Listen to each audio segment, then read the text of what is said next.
पिछली कड़ी में आपने देखा, आस्था ने टेडी, जिसमें आरव की आत्मा कैद थी, को अपने पास रखने का फैसला किया। वो अब अकेली नहीं थी, लेकिन एक रात टेडी की आंखें लाल हो गईं। कहानी आगे। रात 3:33 बजे आस्था की नींद अचानक खुली। टेडी की आंखें जल रही थीं, जैसे अंगारे हों। वो डरी नहीं, बल्कि धीरे से बोली, आरव, क्या तुम ठीक हो? लेकिन कोई जवाब नहीं आया।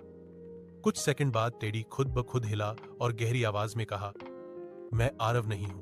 रहस्य खुलता है। डायरी के पिछले कुछ पन्ने आस्था को तब मिले जब बंगले में बिजली चली गई और हवा से बिखरे कागज इधर उधर उड़ने लगे।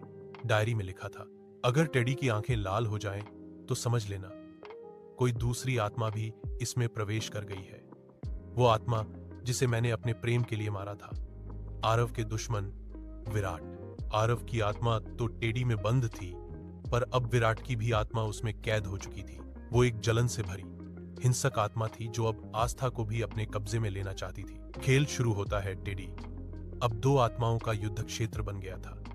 दिन में टेडी शांत रहता, लेकिन रात होते ही विराट हावी हो जाता। वो आस्था के सपनों में आता और कहता, आरव ने तुझे मुझसे छीना, अब तू मेरी है।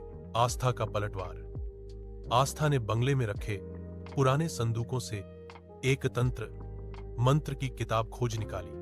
उसमें लिखा था कि दो आत्माओं को एक शरीर से निकालने के लिए प्रेम और बलिदान दोनों की जरूरत होती है। उसे अब आरव को छोड़ना होगा, उसे मुक्त करना होगा, ताकि विराट अकेला रह जाए और फिर उसका अंत किया जा सके। दिल तोड़ा, लेकिन जान बचाई। एक रात आस्था ने टेडी को गले लगाया और रोती हुई बोली, टू बी कंटिन्यू।